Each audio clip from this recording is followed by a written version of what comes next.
অতি ভক্ত চোরের লক্ষণ কেন বললাম জানেন? আজকের এই গল্পটাই আপনি বুঝতে পারবেন। এক লোক নতুন বিয়ে করেছে। সে হঠাৎ করে বাসায় গিয়ে দেখে তার বউ প্রচুর পরিমাণে কান্না করতেছিল। তো সে তার বউকে জিজ্ঞাসা করতেছিল যে কান্না করতেছো কেন? তো বউ প্রচুর পরিমাণে কান্না করতেছিল হাজবেন্ডকে জড়িয়ে ধরে, যে সে আজ বাজারে গিয়েছিল, তার হাতটা এক পুরুষের সাথে টাচ লাগছে। তো সে অনেক কান্না করতেছিল এই কারণে। তো হাজবেন্ড তো মহা খুশি যে আমার বউ সামান্য একটু বিষয় এত কান্না করতেছে, আল্লাহ তুমি আমাকে এত ভালো একটা বউ দিছো। লোকটা মহা খুশি। তো এইভাবেই তার 4-5 দিন ভালোই দিন কাটতেছিল। তো হঠাৎ একদিন অফিস থেকে বাসায় তাড়াতাড়ি ফিরে আসে। তো বাসায় এসে যা দেখে আপনার আর আমার মতো লোকটিও অবাক হয়ে যায়। লোকটি দেখে তার ওয়াইফ অন্য একটি পুরুষের সাথে একই বিছানায় শুয়ে আছে। এই অবস্থা দেখে লোকটার চোখ দিয়ে গড়গড়িয়ে পানি পড়তে থাকে। আর এমন অবস্থায় সে এতটাই কান্না করে যা বলার বাইরে। আর এত দুঃখ পাওয়ার পর সে একটা অন্য শহরে চলে যায় একবারের জন্য, তার ওয়াইফের সাথে দেখা না করি। তো সে ওই শহরে গিয়ে প্রায় 6-7 মাস ভালোই কাটতেছিল। তো হঠাৎ একদিন সে দেখে পাশের গ্রামের কিছু মানুষ অযথাই ছোটাছুটি করতেছে। তো সে একটা লোককে দাঁড় করিয়ে জিজ্ঞাসা করলো, কি হয়েছে ভাই, এখানে এত দৌড়াদৌড়ি কেন হচ্ছে?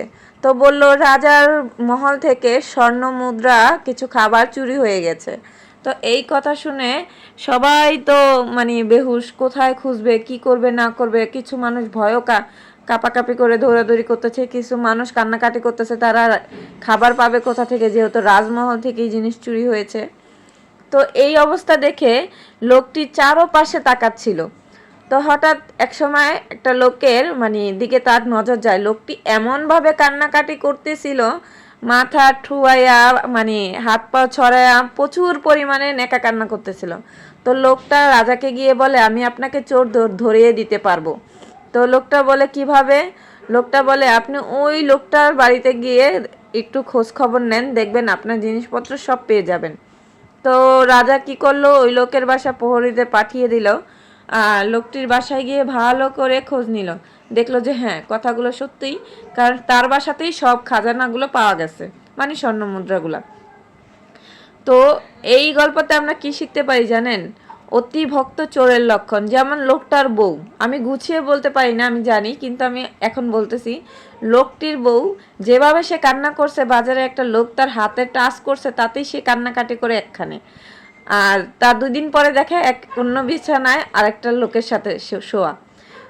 আর রাজার প্রাসাদে আরেকটি লোক রাজার স্বর্ণমুদ্রা হারিয়ে গিয়েছে, তার এমন কান্না যে সে এখানেই মাটিতেই কপাল ঠুয়াতে ঠুয়াতে শেষ হয়ে যাবে। তো আমরা এইটুকুই শিক্ষা পাই যে অতি ভক্ত চোরের লক্ষণ। অতিরিক্ত ভক্ত করা কখনোই ভালো না, আর অতিরিক্ত বিশ্বাসও ভালো না। আর যাই হোক, গল্পের মাধ্যমে কিন্তু আমি আপনাদের সাথে আমার রান্না বাড়া খাবার দাবার সব কিছুই শেষ করলাম। আর আমার ভিডিও আপনাদের কাছে কেমন লাগে অবশ্যই কিন্তু জানাবেন। আল্লাহ হাফেজ, সবাই ভালো থাকবেন।